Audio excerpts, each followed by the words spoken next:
Yeah, good luck with that. Good morning, everyone.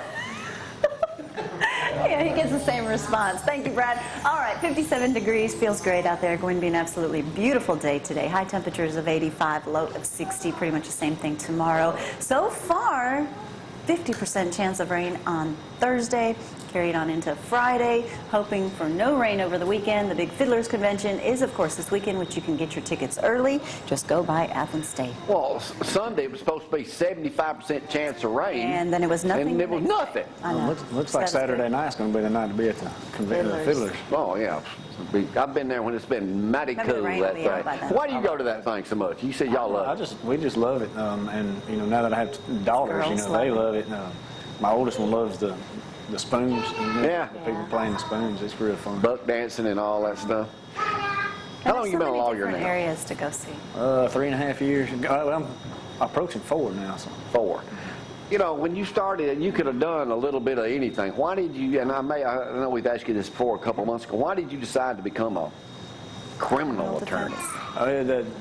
I went to work for Dan for the summer after my first year, and that's, you know, his practice is geared towards criminal defense and has been that way for some time. I'm not going to age some of the people he has in the office, but, and I came back to work for him, and I just, you know, I really enjoyed it, and he sort of extended an invitation for me to come and work after law school, and so I finished up law school and I came in, and there we go. And then you know, he was real careful at first about making sure I tried different things to make sure that's what I wanted to do. Now, he had anybody working with him before that does? There have been a few attorneys that have worked in the office before, and he's had former partners and stuff. Other ones, you know, going on and done other things. And at one point in time, I think Don Mansell, who's our city court judge, was working at Dan's office. Really? I didn't know that.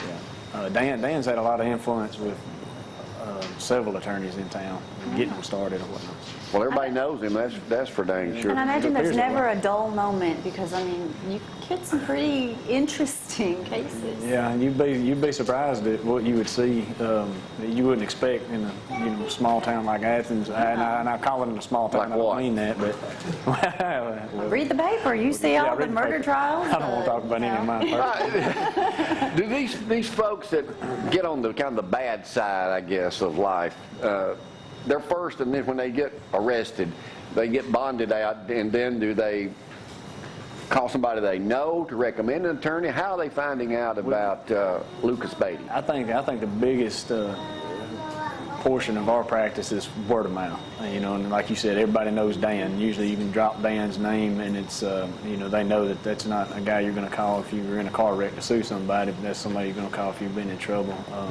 He has that name. He's worked hard for it. And so word of mouth is extremely important. We're in the process of getting our website kicked off now, so we're going to be a little bit easier to find.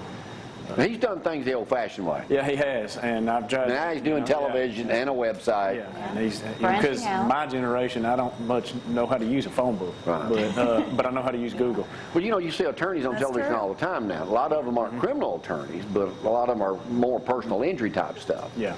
So you do that. That's got to be a lot of pressure on you, especially on your home life when you're trying to prepare for to defend somebody. Yeah, it is stressful. It's one of those things you never really stop thinking about it. You know, go to sleep at night. And I had a dream last night, and I came up with a defense on one case I've been sort of puzzled with. And now, do you get up during the night and take notes?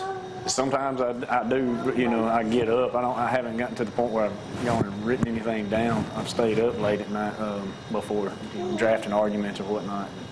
I'm not that bad yet. So. You brought up a good point, though, about interesting your age group compared to Mayor Marks's age group when they read a stone tablet, you know, and now, you know, nobody hardly uses the phone book anymore. Right. So the more you're seen out and about and with social media, that's the way to do things. It's just a different mechanism of finding out the same information, and we're trying to hit those channels, like I said, with the website, and coming on, you know, Judge Jamie Cooper's court. You're late again, Mayor. We just played the game. You missed out. So. All right. So they get busted. They want to get somebody that can be trusted. They give you guys a call. You meet with them, free consultation. That's right. Free. Yeah, we'll be happy to talk with you. The initial consult is really important for you to know what you're charged with. Now, most of these, do you meet with most of them at the jail, or are they coming to you? Most of them are in the office. office, but I do go to the jail to meet some. We get appointed to people that have been arrested, and that's another group of our practices, somebody who makes bond and gets out. That's why it's important to see a lawyer, because you're under certain conditions at that point that if you get in trouble again, your bond's going to be revoked and you're going to be sitting in jail until the cases are over. You ever get scared talking to somebody? I mean, these people can be violent. Well, I haven't experienced that yet. What they want is help, and they want somebody. And truly, the defense attorney is the one person in the system that's there for the defendant. So you have to find a loophole or whatever to try to get your client the best deal possible. Not a loophole, a constitutional right, Jamie. No, it's what?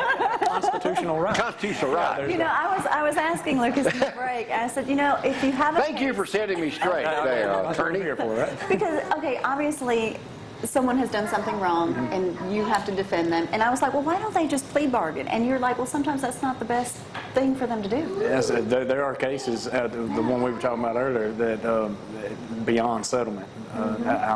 Judge James Woodruff has said it the best that I've ever heard. There are certain cases that the public demands be tried, and that means both sides are in such a situation that they can't settle it. But the vast majority of criminal cases are going to settle by plea agreement. Otherwise, the system doesn't work. Are you pleased usually when that happens? Usually, I don't know. I have Dan and I credit him. He's the one that's trained me to do this. We have a certain expectation of every case we have, and even if our client's happy, if we fall short of our expectation, we're generally not pleased. Okay. But sometimes so there's a lot that goes into defending somebody. It's extremely complex, and every case is different. If you're going to try to compare your case with somebody that you've heard of recently, you're probably going to drive yourself a little crazy. All right, Lucas, Beaty, when's that website going to be finished? Don't know yet. Jerry's working really hard on it, but I think he's waiting on us. He's giving us homework to do and been too busy with other things, so I've got to get some information. Well, you stay busy, but you always got room to help somebody else. And then you can always go to their website. As soon as it's up, we'll let you know, and you can see your interviews on there as well. All right, y'all give Lucas Beaty a call. He's right there on Jefferson Street in the law firm of Dan C. Totten. Roll Tide. Roll Tide. What are you predicting? So what's your score? I think Alabama walks away late. I like what you think. Take a break. Dr. White will join us, and the mayor is in here. He ain't done nothing this weekend. He ain't had nothing big going on. Plant opening yesterday, Grease Festival, all that stuff. Y'all hang on.